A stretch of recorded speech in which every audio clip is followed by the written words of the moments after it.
Welcome to the Becoming Sound podcast, where we dive into the tough stuff and try to find the humor in the hot mess of being an adult child. Join me as we peel back the layers on growing up in dysfunction, navigating substance abuse, mental health challenges, and everything in between. Hi, everyone, and welcome to the Becoming Sound podcast. I'm Krista, your host, and I just want to thank you so much for sharing some of your time with me today. And if this episode resonates with you, please share it with a friend. Give us a follow, a rating, a review. All of that would be absolutely appreciated. So my guest today is Elana Epstein, and she is joining us for the second time.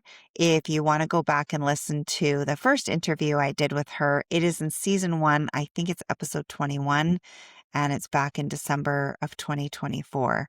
So I am so excited to have her back. She has written a new book, and I can't wait to talk about it.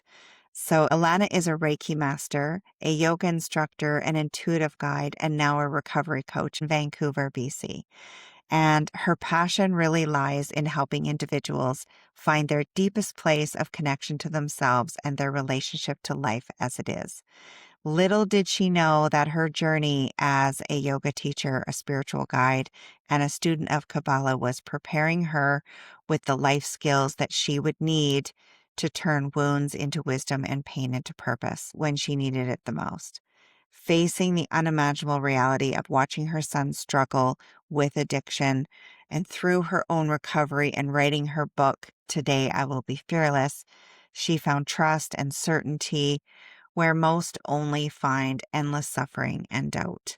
And I am so honored to have her here today to talk about all of that.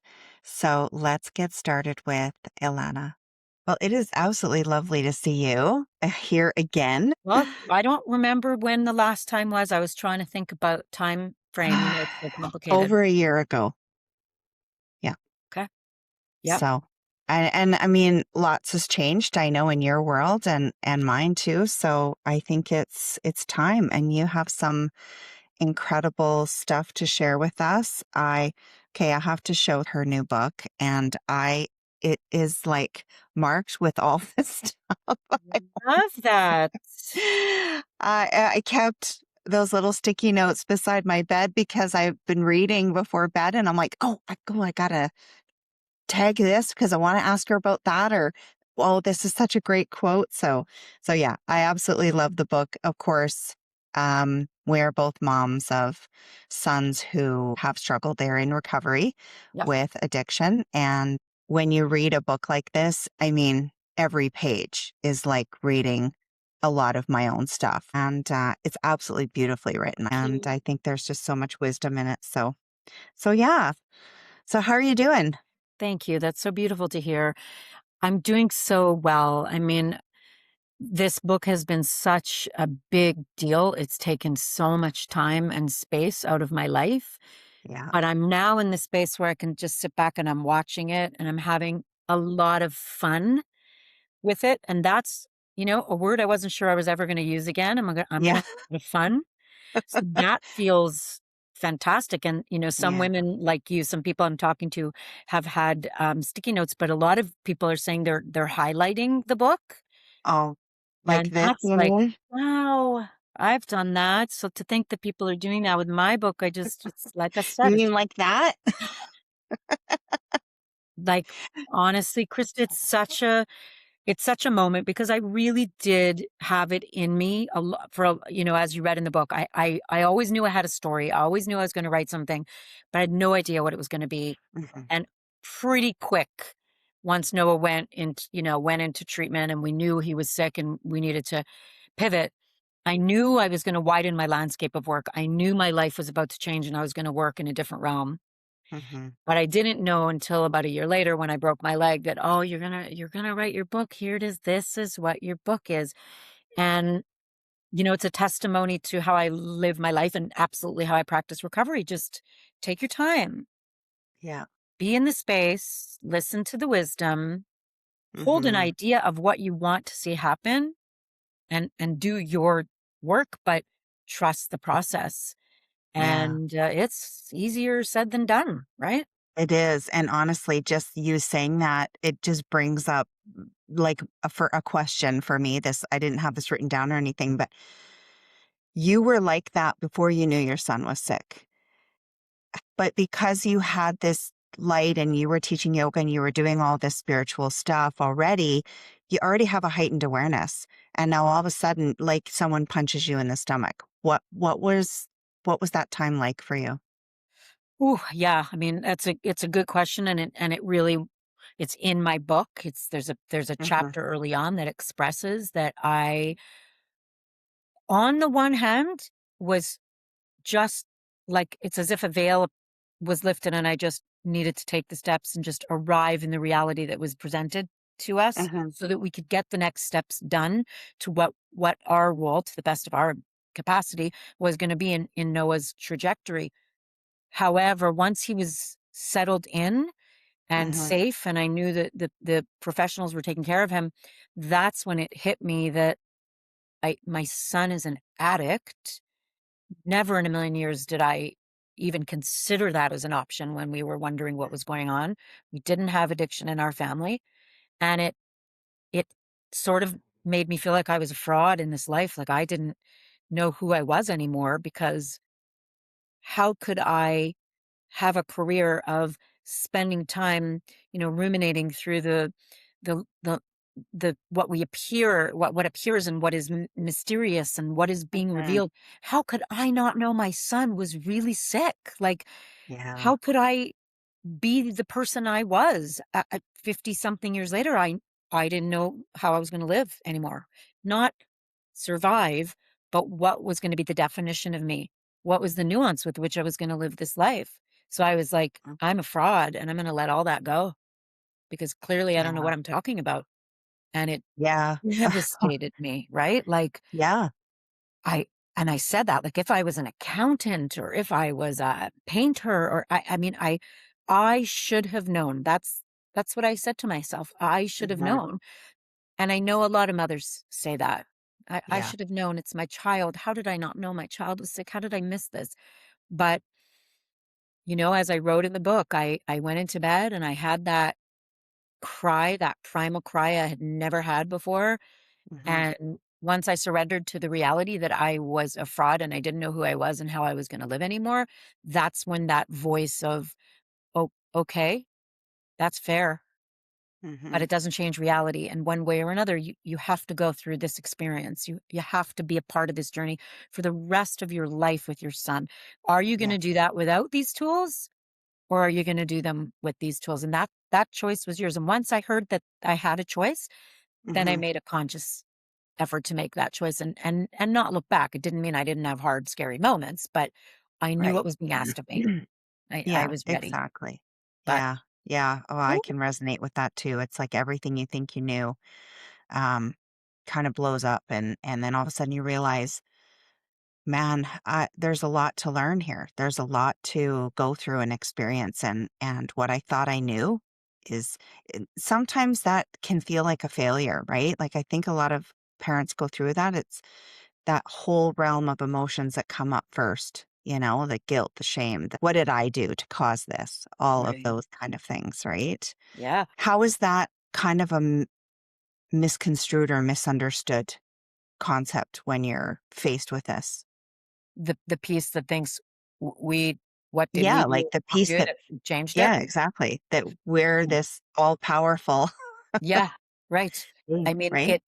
it broke it wide open for me on every level because it allowed me to just take good pause and say, if I didn't know this about my son, what else didn't I know about Mhm, my whole life?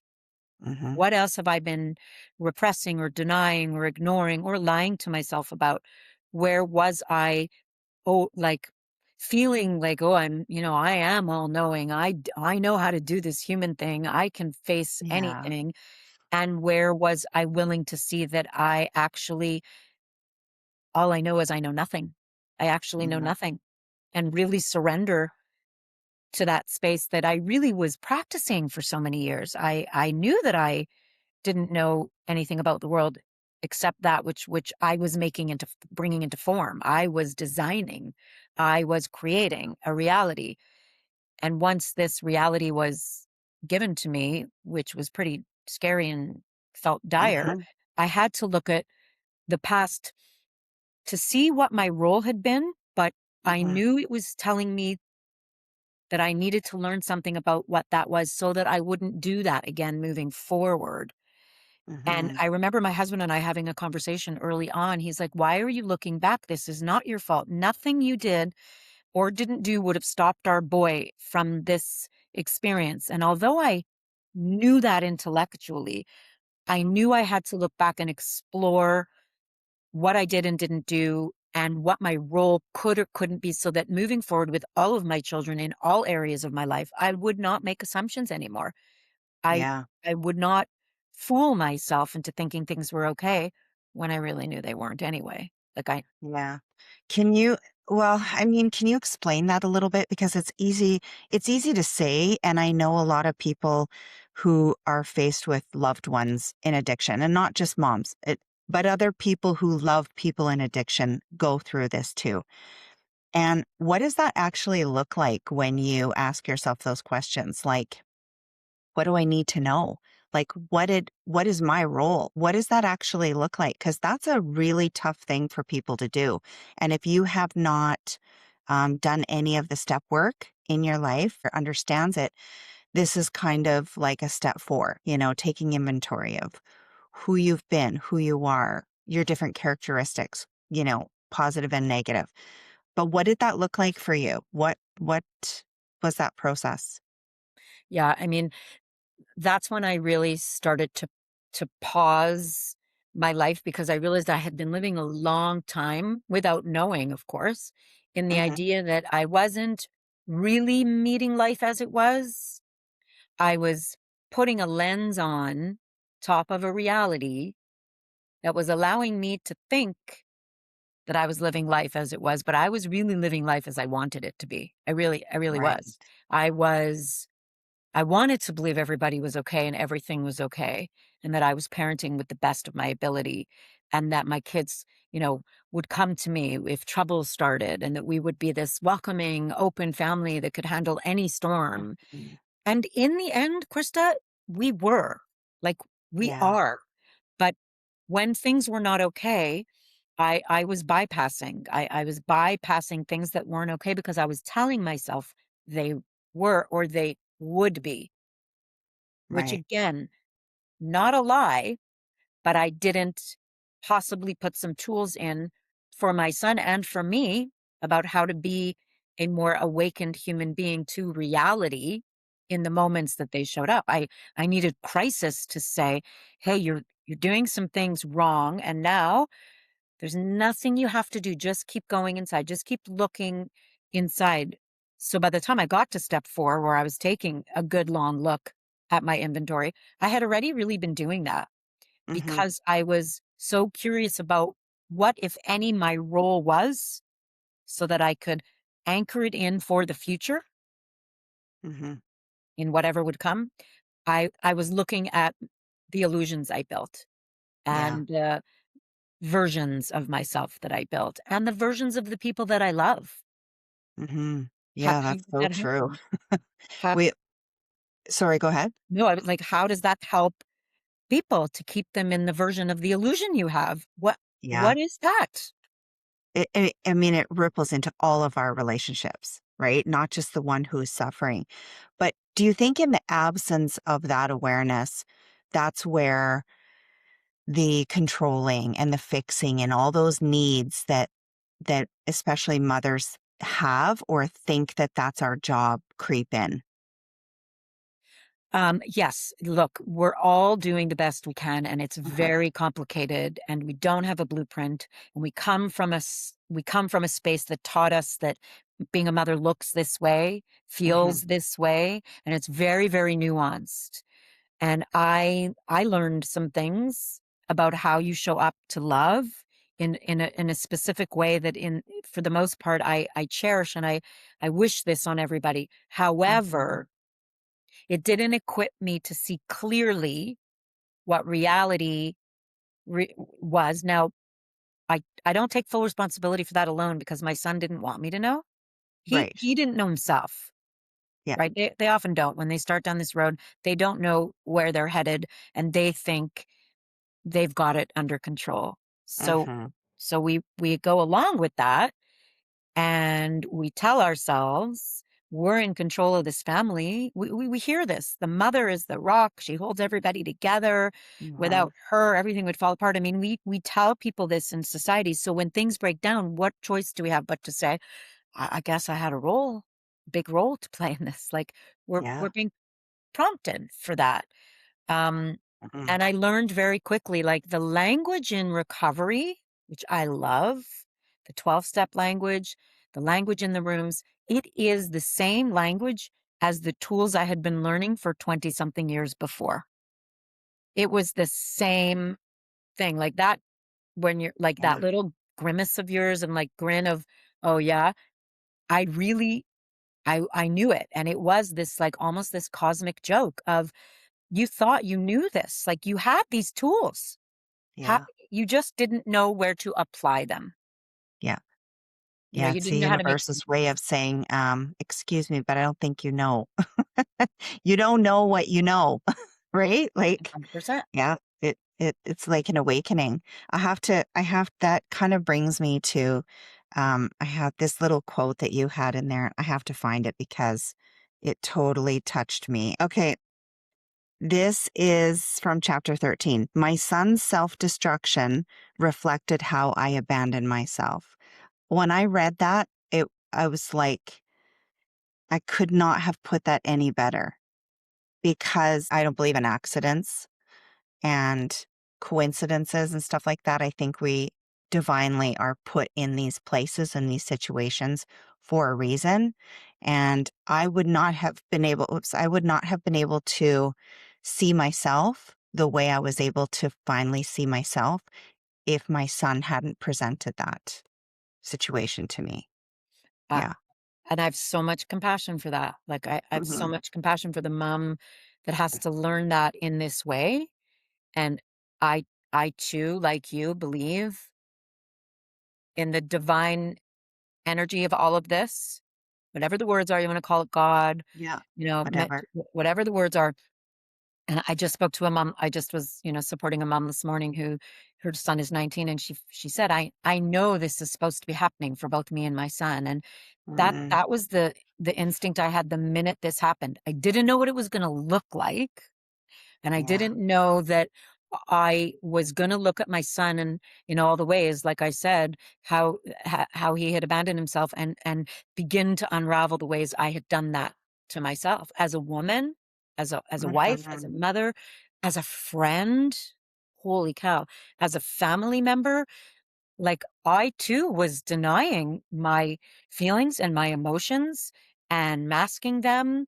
And for me, it was the language of, oh, I'm so lucky. Who am I to complain? Like everything's great in my life. So I'm not going to give a voice to this nuance or that nuance. Just carry on and, be grateful. And Yeah. then boom, my son, goes through one of the worst things that a mother could ever go through. And I knew that if I was going to skim the surface, so would my son. I just knew it. I knew that if I wanted my son to get better and go inside and wrestle with whatever demons he held about himself, I had to be Mhm. willing to do the same thing. I knew Yeah. we we were like the souls that came in for our whole family to be willing to do this in a new way, to say no more denying, no more silent pain and suffering. No more minimizing. Let's face our feelings. Let's be honest about how we feel. And let's let life happen around us as we do that. We can't control any of it, who stays, who goes, but let's be willing to do that. Let's get better. Let's be the first people that tell the truth in our family. How about that? Oh, well, you said it so beautifully. I could not have said it even better, but those are the exact sentiments I had when my son entered too. And we actually did an intervention for him. So, but Mhm. I was Yeah. feeling and thinking those exact things. So I cannot hold this anymore. I can't hold the pain, the silence, the suffering, all of the unspoken stuff. Yeah. And it was more than just addiction. It was more than just the addiction. That was the catalyst that brought it. But all of those things were going through my mind. And from that point on, when he started recovery, I was like, no more silence. We're going to talk about this. We're going to bring it out in the open. And for me personally, this isn't everyone's experience, but for me personally, I did the same thing as you is I, I dove into the work. I dove into the research and I really started to peel away the layers of myself.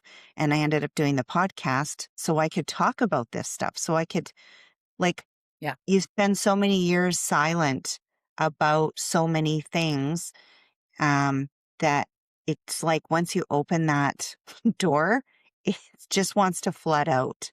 It sure And does, and yeah. it keeps going. Like, I'm fascinated, which I know is the addict's recovery journey, is that this is for Mhm. life, and they're gonna keep revealing parts of themselves that they are making peace with and wrestling with, and, I am too. I am in a it's constant evolutionary process. Yeah. I have to remind myself to, like, slow down, you have this bit of awareness, let's work with this one. But I wrote in the book, and it was my promise that I wanna model for my children how families can get through all the things many, many families deal with Yeah. without hiding it and sweeping it under the rug. I wanna model for my family that you can have some of the hardest things ever happen to you and get better and get healthier and Yeah. not have it be the end of the world that most people, a third mother sitting with you and I talking about the blessings of recovery, they would think we're insane. I know. Right? Yeah, it's You're true. telling me life is gonna the best is yet to come, and Mhm. I if it's done with intention and a desire to choose to focus on what you can experience and heal from this, Mhm. you can do what I did when on the title, you can rise through your son's drug addiction, and I believe you know as much as me the boys that go through this and the women that go through this, Mhm. whose families do it in this way, on board in these spaces, they do get better. That Yeah. the healing does happen when it's not done in a silo Yeah. and they feel supported and seen and loved. And someone else in the family is saying, hey, you know what? Me too. I'm not an addict, but that's the only thing that separates my son and and me from each other is that he has a disease that can take him into the darkness. I I bypass things in a little bit more of a softer way. It's not my life Right. will never be threatened by that. But I'm also looking at that deep, dark stuff, just like he Yeah. is. Yeah, I heard someone say once just on a video too that, if you think you don't have an addiction of some kind, of any kind, and you can break that down in a million ways, then you're fooling yourself. We Right? all have something, whether it's staying stuck in those patterns, um, you know, trying to control and fix and be everything for everyone, especially as women, we do that. We are self-sacrificing. I know that's something that you talk about in your book. And that comes from a long line of women who were doing that before I came along and before you came along. And how do That's we break those cycles? How do we start showing up for ourselves in the way that you're talking about? Like, how do we do that? I love this question. And what I believe is if we don't do that, then we are abandoning ourselves. Yeah. Like that, this is where I have come full circle is how can we show up to ourselves and therefore the people that we love if we don't show up with integrity to the truth that we hold and tell ourselves, and to me this is a first space of being able to do this, Mhm. like the language that I use with my clients is tell your body you no longer give permission for her to hold the trauma, the pain, the suffering of Mhm. everybody that has come before you because I misunderstood that rule. I I thought I was doing a good thing by saying, I'll transmute this pain. I'll take on the suffering on behalf of all my female ancestors who never had a chance to live in the freedom that I do or, break the molds. And I didn't realize what I was asking, what I was giving myself permission to, which I think inadvertently gave the message to everyone around me, my children, my friends, my family, I can take it. It's okay. Do whatever you need to do. Dump on me whatever you need to dump on me. Demand whatever you need to demand of me. I don't matter. It's okay. As long Mhm. as I show up and, take care of you, I'm doing my job. And it's like Yeah. when my son got sick, Krista, he was the veil shattered immediately. The Yeah. people pleasing, the codependency, everything I had agreed to without knowing Right. in the name of what I thought was love. Yeah. That made me very sick. That just made me very sick and enabled my son to stay sicker longer than he could have had I known this earlier. But I'm not in judgment of that, and I'm not criticizing myself, and I have deep compassion for the mom that got caught up in that. But Yeah. I know now, and I'm a very different mother now. Noah Yeah. was the And greatest gift, right, for that? yeah. And it's never too late, because I hear you talk about this, and I am the mom who sat in that for a long time. I grew up with addiction. And so for me, I didn't have the tools readily available. I didn't have a lot of spirituality before. And so I really reverted to a lot of those programs that were ingrained so deeply, it's all I knew. And so the codependency and the people pleasing and I was completely enabling, and that made me sick, and it made my son sicker as well. Like we were feeding off each other. Totally. And so I was a huge part of the problem. Yeah. But when I look back now, and after learning and doing the work and really educating myself, that those words that you speak, I truly can, I don't hold that against myself. And you have to have compassion for yourself. And I think for moms listening, that are in the thick of this, possibly right now, and you're feeling those feelings of guilt and like you just want to fix it all. And if you think if you give more and love more, that it's going to be okay, it's never too late to kind of step into your own light and start learning, In right? fact, it's necessary. Yeah.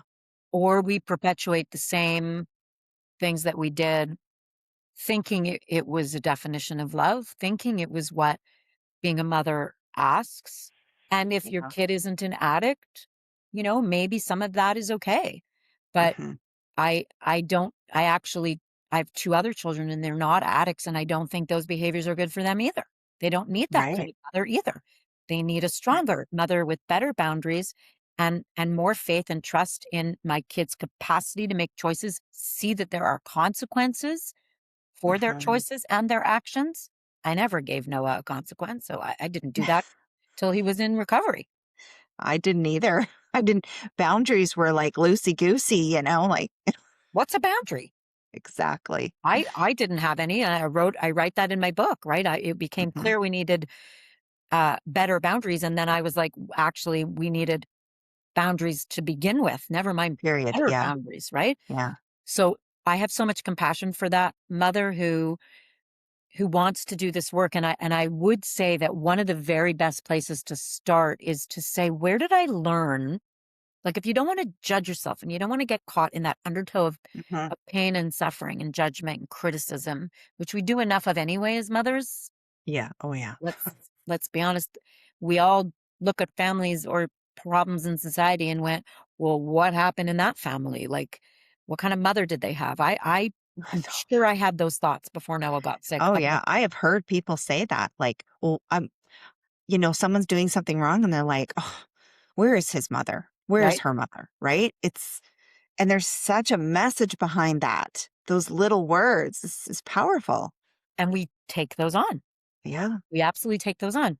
So I would say to that mother, just take some space between all of these thoughts and perceptions that you hold of yourself. Take some space. Ask yourself, where did I learn that? Not to blame anyone else, but where did I learn that? How did I learn that definition of motherhood? Hmm. Is it going to serve me or my child, my husband, my friend, whoever the person is you're struggling with? Is it going to serve this relationship if I keep maintaining that? And I have compassion for the girl that learned that, or the young woman that learned that. And I want to remind her she doesn't have to do the work now. I'm learning and growing. I can take on the responsibility Mhm. of showing up in a new way. She doesn't have to, and tend to her and take space there and be Yeah. solid in the foundation that you have and begin to make a new choice by understanding with awareness where that choice came from. Not to judge and Yeah. criticize. That's not going to help. No, I think it's just about getting curious with yourself, you know, just getting Exactly. curious. So I want to ask you a little bit about going first in recovery because I think this is such an important thing and that was something that really kind of hit me with the book. You talk about I had to go first. So tell me about that. Yeah, I sure did. And it is one of my biggest messages I tell people. So for me, because we didn't know anything about the world of addiction and I jumped fully in when Noah was in treatment, this center, we're so lucky to have a family Yeah. program. So I went every week and I just listened and listened to every mom that was willing to speak before me. I got into Nar. Everyone said, get into an Ar-Anon program. You need to have this wisdom. So I jumped onto Ar-Anon. I joined a 12-step group. I, I found a sponsor to help me go through those blocks and those curiosities. And I just kept participating in what I knew my son was doing as well. So I wanted to learn originally what I could do, of course, to help him get better. Right. Wasn't me. It's what gets you in there. I wasn't the sick one. Yeah, So I I know. thought. Turns out, yes, I was. And so what I had to do was learn everything about addiction so that if my son was going to struggle and it wasn't going to be a straight line, which it often is not, I needed to know what my role was that was to be very different than it was when he was 16 and starting to, be at that point, which what we thought was just being a dumb teenager, making Mhm. stupid choices. We thought he'd grow out of it. Everyone told us he'd grow out of it. And I knew that I had to have different limitations of what I would now allow, knowing what I knew about what addiction and recovery looked like. So Yeah. I just kept listening and digging in, and I made it my mission. And when Noah did relapse and got kicked out of transition, I we made the decision to send him to the next place, the recovery sober house. But I stayed in my lane and I stayed in my meetings and I stayed with my recovery process because I knew I had to convey to my son, I am getting better. I'm doing everything in my power to get better.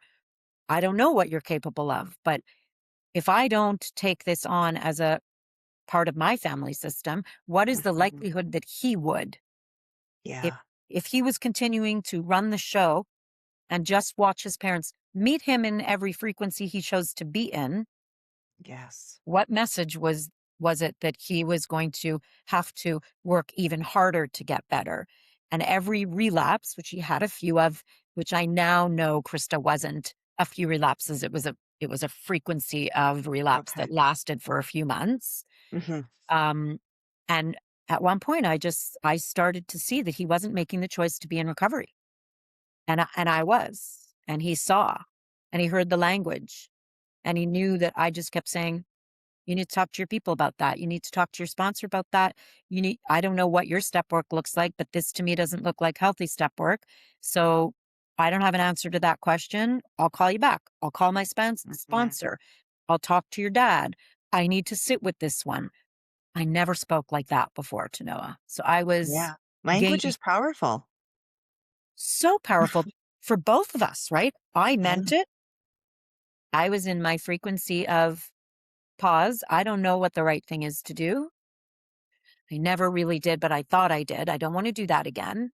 Mhm. If I'm right and my sponsor says, yeah, I agree with you. That's the greatest choice to make. Mhm. Fantastic. But she may challenge me on a few of my, she called it stinking thinking thoughts, Yeah. like still in the vibration of ego, really, of what I thought Yeah. it should look like. Mhm. And I let that go. And I decided I needed help to get through my recovery journey of loving my addict, just like Noah needed help to get through his recovery journey of being an addict. And when he wasn't sure he wanted to do that anymore, I doubled down and I showed him what it looked like. I modeled hoping and believing that he would respond in kind, and he did eventually. He knew Mhm. my parents, they're not the same parents. I can't manipulate them, and Yeah. they're they're getting stronger, so why don't I try to do this too and get Mhm. better? So I tell the people and this isn't always available initially. Some families, they come into this journey when their kids are still in the chaos, not in the solution at all. Right. So for those of you, your listeners that are new to the journey, it's like being in the chaos is still making those really bad choices. The Yeah. solution is going to a meeting, getting a sponsor, eventually maybe going to treatment or at least joining a fellowship. And I knew what it looked like to be a part of bringing those solutions. And Mhm. I believed my son could do that because he did for a little bit. And I wasn't willing to support any chaos anymore. For myself, I didn't Mhm. want to I couldn't live like that anymore. Yeah. So what would you say to those parents that hear you say that and then they think, but if I let go, my kid's going to die? Yeah, Like that. I mean, that's the ultimate fear, right? And that's the so, ultimate fear. yeah, exactly. And I felt that at some point. I knew my son had a disease that could kill him if he doesn't start protecting recovery. Right. The mother that's new, or the father, or the sibling, or the friend, sometimes it's a child. Um, that's what go first means. Get into a meeting, find some support. Do not do this alone. Yeah. Learn about the frequency of addiction. You're going to know the difference between your loved one who's clean and your loved one who's in still addiction mode. You're going to know what it looks like when your loved one is starting to make better choices. Learn, speak to the part of your child or your person that is that loving soul. Do not negotiate anymore with the addict who's trying to manipulate. Don't fight. Don't try to convince them. Get Yeah. into your own healing journey of what you're needing to learn and convey that message by living it to your loved one. And when they're wanting that as well, Hmm. and you believe in them, I love you. I believe in you. You let me know when you're ready. I know you can do this. This is hard. You let me know when you're ready. We use that language. I support recovery. I do not support addiction anymore. You get better. You go to meetings, right? This is why I'm a recovery coach for families now. These Yeah. people need to learn how to do this well before their children are ready, most often. Hmm. Because it just gives you the tools to feel a little bit sane in the midst of all this chaos. Like you need that. It's like lifelines to be able to understand and to have the tools, but the language to be able to understand the language of addiction is huge in, Yeah. I think, moving towards yourself and taking care of yourself. I didn't have any of that before I went into the rooms. The parent group was my first introduction to hearing, first of all, other people talk about this. And I'm like, oh, well, for starters, I'm not alone. And secondly, some of the wisdom that came out of the parents like you and other parents who had been there before me was like a lifeline. Yeah, Yeah. for sure. Because, And I needed that too, right? I needed someone to model, oh, you can do this. Just get better. Stop the lying, stop the deceit that you're telling yourself, and start understanding that this isn't going away. So we can't, like, enough with the pity party. My son's an addict. Like, yeah. enough with that. That's not going to help him get better. And Krista, the reality is I didn't know, and we don't know until they try, if my son was going to get better. I had two other children. I have a family and a life. I couldn't just sit in limbo. What if had to be, well, then I'm going to get better despite what my child does. I meant that Uh-huh. when he was choosing relapse. I kept going because I knew that one way or another, this is my life.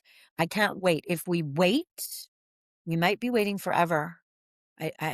How can Yeah. you live like that? Oh, no kidding. And I Oh, think I started to think about all of the stuff I had been doing before, all the behaviors that weren't working. And I'm thinking to myself, well, if I if I keep doing that and it's not working, like what I think is going to work as a mom when you're in that desperate mode it's already not working. You just have to step back a second and like zoom out and look at the big picture. And if it's working, you're probably doing something right. But if it's not, you got to take some inventory of what's going on. Right. And if we're in Yeah. this circle, Yeah. if what we were doing was working, we wouldn't be here. We wouldn't What be having these what conversations. we're clearly part of the process. We're part of Yes. the process. And I wanted to write this book because I wanted parents to learn and loved ones to learn that they can be part of the process of recovery first for ourselves, heal the Hmm. wounds, the childhood wounds, the ancestral wounds, whatever the languages you want to Yeah. call into the light, and be a part of modeling. And for me, this is every parent's job. Model to your child and your loved one or your friend, you can do this. Look what it looks like. You can Yeah. do this. I believe in you. I see you as a loving soul. You're still choosing fear. You're Right. still choosing to be that ego, fear based. Hmm. I've got the answers. I know how to do this. If that was so, you wouldn't be sick either. Hmm. So come in and let's have a conversation about what it looks like to surrender and admit we're actually powerless. And you know what, Krista? I know you and I know this. Every human is. Of course. Everyone thinks they have answers and they're controlling their lives and they're creating their lives. They're creating some of the variables with which Yeah. they get to play their life. But what's coming tomorrow? None of us No. have any clue. And you and I, we were initiated to that reality in a very harsh way. So if Yeah. that's the case, well, what can I control? Yeah. That's it. What can I control in a vast universe of so much that is out of my control? What can I Hmm. control and how can I convey to my child that they have a Yeah. space they can control too? And what does that look like? And we love you, but if you're going to choose this frequency, you don't have access to this as much anymore Hmm. because I'm not living in the chaos. You might, your disease, right, might take you, but I'm not going to. And that's when my son started to realize that he was a man. He was 26 and he needed to start taking responsibility for his life. And he saw what it looked like through his parents. He realized maybe I can do it too. Yeah. Because all we Yeah. did was fellowship in rooms too. Yeah. And the modeling is just so important for them. And we don't realize how important it is.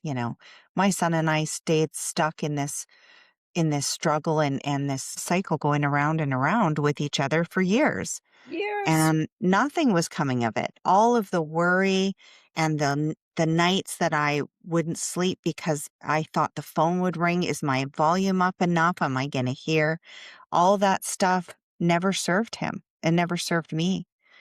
And so stepping That's, out of there you that go. was like someone just shining this bright light on me, you Yeah. know, And they which know which I that. think is what your book does too for so many. I think it's going to do that for so many because I the hope so. way you speak about coming back home to yourself is absolutely beautiful. And it's also spoken in a way that it's so doable for anyone. It's There's a light for everyone, not just one person who has written a book, not just one person who has a podcast. It's actually available to everyone. And I I mean, think I the words. appreciate you saying that because that was the dream. And the dream was that person sitting on the couch with a blanket, a cup of tea and tears would have a companion on the journey of the beginning. I Mhm. didn't know it was going to also include people that are not struggling with kids that are in addiction, but other mental health frequencies, neurodivergent, like lots of different Yeah. paths that are very challenging and relationships that are dysfunctional. Mhm. And you know where it leads to, Krista, and I'm sure you and your boy know this. When Noah just took his 3-year cake in Calgary and we went because he's now working for the door in Calgary. So Yeah. we wanted to see this new beautiful space. And when I got back home the next day, he said, Mom, I just wanted to thank you for being part of my recovery. Yeah. And that spoke volumes because that kept encouraging him to keep going down the path of his own recovery because I participated by having my own, but also encouraging and holding him accountable finally to say, dude, you're not trying yet. What if you really, really tried? And that's what I told the mother this morning is your job is to just inch him along to being able to be willing to try and for himself not you? And what would that look like while modeling you believe that he can? Because Yeah. they know that. Our kids know, they see in your eyes, if you believe he can, he he believes he can. If you Yeah. don't believe he can, why will they try? Exactly. And I think the first part of that is in order for us to really believe, like the belief that you're talking about, we have to do that for ourselves. Yeah. If I'm telling him one thing and doing the opposite, that does not model belief. That tells my son that I'm just saying the words, but there's no depth behind that because he's not seeing the same thing in me. And we probably did that. I sure did that a lot in high Yeah. school when I was empty threats, empty Yeah. boundaries, no boundaries, porous boundary. I wasn't instilling confidence that I know what I'm talking about and I'm going to control the situation, which is, I believe, Krista, we come into this world, we want someone when we come out of the crazy of the universe and we come through our mother's bodies, we're looking at those people that we chose or chose us or whatever, or just random, guiding us on the path. We're looking for them to show us the way. Of They course. kids need that. They Yeah. can't be showing us where they need to go. And I think our generation of parents, and maybe that's why addiction is on the rise more and more, parents have to be less afraid of being parents and saying no. No, Yes. that's not acceptable anymore. I love you, but no, you carry on this way. Here's the consequence. And we have to be willing. I was never willing to do that. Yeah. I was afraid. Yeah. I mean, that's a rabbit hole we could go down for sure. But it's true that it's not serving you or your children to not know how to set a boundary and to say no and to teach them that they have the capacity to do that in their own lives too. Exactly. And I think in recovery, what really, I think really lends itself to a great point between us here is that once you're in the recovery rooms, once you decide as a parent or friend to go first by engaging a recovery coach, a sponsor, 12 steps, and you have that language, you can convey to the child who forgets that language Yeah. in that moment. And they know there's a loophole. If there's a weak link in my recovery chain, any addict will tell you they'll go for that weak link. If it's Yeah. father, if it's shitty sponsor, if it's friend who's going to co-sign the bullshit, excuse my language, right? Yeah. They know they will take that and run with it. If Yeah. we are an aligned front of modeling what they need to do, we just wait. They will come in and they will be grateful for that Mhm. reminder because then they actually remember they can't Yeah. do it by themselves. Thinking they can is where the control madness game comes in and the chaos spins and the sickness and the disease of addiction grows. Yeah. When we model So for them true. what they need and we're willing to say, hey, no, I love you, that's not acceptable, they begin to take responsibility. Mhm. Yeah, putting the ball back in their court because I heard a guy say, or this could have been in the parent room too, the addiction is over in the corner doing push-ups, waiting for an opportunity to pounce. That's it. And when substance abusers are in recovery, they know this all too well. And so they're always in need of guidance and support and for the people in their lives to present a strong front and help them through those times when they have those windows of weakness. And we as mothers need that too. Yeah, we do. That's why I wrote my book, because it Mhm. is learning to be fearless one day at a time.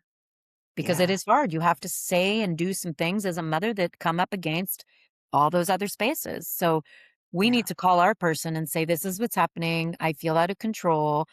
What am I doing? And that's what our sons and daughters are learning to do in treatment. So we need mhm, to do that too. We need to also say, hey, can I talk to you about something? Because I'm not sure what to do. And that's how we model getting stronger and getting better. And we let our enabling mommy love do push-ups in the corner too. It's the same thing. it It's is. It's the same journey. exactly the same thing. Yeah, yeah, and it's a great visual for people too, You don't always get curious enough to see that about yourself, but if you can step back and look at all the different parts of you and get curious about what's going on at each each emotion that's coming and all this stuff, you actually start to understand yourself better and you can catch yourself in those moments. Right, It's like, and oh, that's if we can't, why do we expect our children to? This exactly. this is what Yeah. boggles my mind. We want our people to get better, well, we have to be willing to do that work too, and if we understand like, an ounce of what it is they're doing, Hmm. it will help us, and it will help them Oh, because yeah. we will what it's warrior work to do this. I Yeah. Addicts, the fact that my son is over 3 years clean now, I have so much like, I'm so in awe of what he's actually doing because I think the fighting is so much harder than you and I could even begin to understand. Like, Yeah. again, I'm not an addict. If I tell you I'm gonna just stop eating chocolate, I'll just stop eating chocolate. Right. It's no big deal. I think our children are wrestling with unbelievable constant pings of, Hmm. "No, just come here and do that," and they're wrestling with such unbelievable things. If we can begin to wrestle with what is ours, Yeah. I think we open up just a landscape of healing for everyone in the family, in the dimension that we're walking. And I've seen miracles happen when Hmm. mothers have decided, I'm done. I'm not doing it this way anymore. I love you, but I'm not participating in the madness. And that is Yeah. a choice. That is a choice. It is a very conscious choice, but there's magic on the other side of that. Like there truly is. You have to really step forward and be willing to surrender to that. And it sounds so weird and cliche, but there are gifts on the other side. There are. We just have to be open to seeing them, right? And what I thought would be devastating is turned into a gift. And that is so powerful. Changes your whole life. You're So, so yeah. powerful doing this, bringing Yeah. conversations into the energy field that people need because you Yeah. went through what you went through. And I think some of us are just chosen to then call the next class in and Yeah. be available. And you never know when someone is ready, mother or child, friend, sister, like Yeah. whoever's in this dance. The conversations, we need to have more of them because more and more Yeah. people are struggling in silence. Yeah. And I love that you also want to be that voice that will not go away in saying, I come listen to me. I'll tell you how it's done. Yeah. Yeah. 100%. I think it's such great work. I love it. I love it. I love learning about not just the addiction world. And that is so fascinating. And it brings so much more compassion to my heart Hmm. and my soul for all the people that are struggling. I look at people in a different way than I did. My bias are much less and I've surrendered a lot of that, which is truly incredible because you can see human beings so much differently than you did before having to walk through this and learning the language and understanding. But it's just an awareness of everything, right? It's a broader awareness of the struggles that we go through as women or, just stuff that people are going through. It expands your ability to be compassionate for people, right? So I think that's such a huge gift. Yeah. It does, and it is, and it also teaches those of us, I can speak for myself only, who was the person who people would come to. I was never the person who would ask for help. I Right. mean, I didn't really know that I was doing that, but I kinda had a sense. Mhm. This kind of forced my hand. I can't do this alone. I have to ask for help, and I'm doing that while giving help at the same time, and that's what my son is doing. Last week he said to me, "Mama, I was the person causing chaos everywhere I went, and Yeah, now I'm the person bringing solutions." And I'm just like, "Wow, like, what that's amazing. else do you wanna hear for somebody I that you mean, it's saw?" exactly. Those are the gifts that come, right, when you're open to this. Yeah. Mm. So that's so awesome for your son. My son too celebrated 3 years last month, so I know it's amazing. It's amazing, and it's early, Truly incredible. and we have to be fearless. We like, Yeah. it's it's today. It's Yeah. like I don't ever take it for granted and I don't get No. ahead of myself because we know it's just for today and if we can keep showing up, I think I don't doubt I will get Mhm. through whatever I have to get through in my life now. I have Yeah. tools, real and they're real tools. They're not bypassing tools anymore. Right. Exactly. Yeah. Yeah. Face it as it comes and deal with it in the way that's true to you. Yeah. So I want to just ask you a couple things before we wrap up. But Yeah. what do you hope that mothers that are carrying this kind of pain take away from your story and reading your book? Hope would Hmm. be the ultimate, that there's always room for more growth. It Hmm. isn't linear, but hope is not negotiable. Hope has to be the first place you wake up with every day.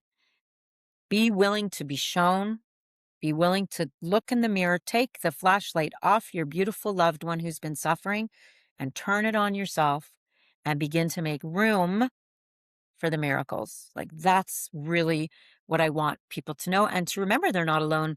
I hope I made the book, you know, readable enough in bite-sized moments that they can wait, what did she say about fear again and triggers and the journey? And I hope that they remember they're not alone. And I hope they are inspired to reach out and find a person in their corner that Yeah. can help them wade through the stickier spaces.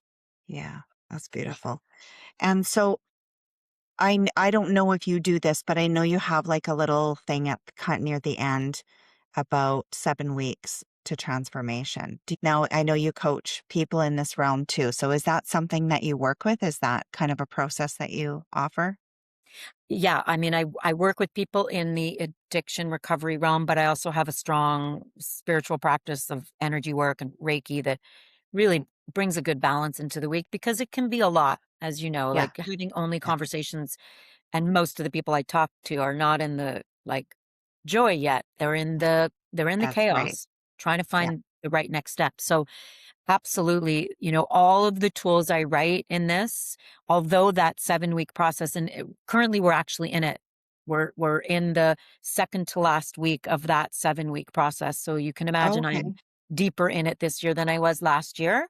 And Hmm. what I love about the tools is that I'm not the same person I was last year, and I will not be the same person next year. So the Yeah. tools reinvent themselves as we reinvent ourselves, but it Yes. is definitely a transformational process to see where Hmm. we're lacking compassion, lacking boundaries, lacking that middle path, lacking strength, lacking a higher wisdom, lacking a more connected, bring it into the moment manifestation. We're really seeing where in any one day what's happening and what we can bring back into balance just to make it through sometimes the next hour of what's being ushered and notice, take some space between what our reactive mind wants to come Hmm. in thinking it knows how to do and the response that can be from a more heightened spiritual awareness about what solution and needs to come for us, not the other person, because we don't know. Yeah, exactly. We can only do for ourselves and take care of ourselves. We can't forcibly or be something for someone else if they're not in that capacity, right? We just can't. We just No. it's us, right? But Yeah. I believe that especially if, these are the souls we chose to be in this world with. And I wrote about that in the book. When we take on that responsibility, something in the unseen world moves because it's all energy. Hmm. This is all energy. So when I Yeah. know the frequency, we all know the frequency of how it feels to be feeling Yes. like we're in a space where we're going to receive the wisdom we need to get through the current challenge or just the blessings. Maybe the days don't have challenges. And when our loved ones who are stuck in the chaos see what it looks like to model someone who loves them getting better and healthier, Hmm. I believe in most cases, not every, and there's mental health, other mental health issues. This is Yeah. obviously it's not just substance abuse we're talking about, but if it's just substance abuse and this is their friction that they're struggling with, when they see the people they love them getting better and healthier, they'll feel like there's an energy tow that makes it possible that they want to be a part of. They want that loving frequency. Of course they So do. Yeah. I believe and I write that like in the moment where the chaos descends and there's a problem, understand the solution has already been created. Go seek the solution. Go be a part of that and Yeah. watch the miracles. That's I will never stop believing in that. I always had it, but now it makes like real sense to me. This is in real Yeah. time that those tools are being used now. Yeah. 100%. Yeah. Yeah. No kidding. So what has been one of the biggest aha moments in writing that book? The biggest aha moment. That's a good question. I think actually that I started to accept and believe that I actually really was living my sole purpose of wanting to come back down to this earth and be a part of creating love and solutions for people. And my book showed me I'm doing that actually. Mm, I mhm. can do this. My editor kept saying, take out all the in my humble experience and in my opinion, because I used to write like that because Yeah. I didn't know. He's like, you are actually, someone's going to pick up this book because they believe that you're an expert in this. You've lived through this in a way that they haven't yet. Don't be, don't hide from that and be Mhm. bolder about that because your wisdom is needed. Just this corner, just this thread. I don't think the book will be for everybody, but I've earned it and I know what I'm talking about and I know how to take care of myself and I know how to live fearlessly one day at a time. Do I choose to every day? I'm human. That's right. I remember I'm human. But the book helped me. Like, Yeah. you have the wisdom. Sometimes you need to read it, sweetheart. You need Yeah. to live it and slow down and take it in too, just like everyone else. Yeah. So that and the essence of what I truly believe in is that like what I am doing ripples out to the world.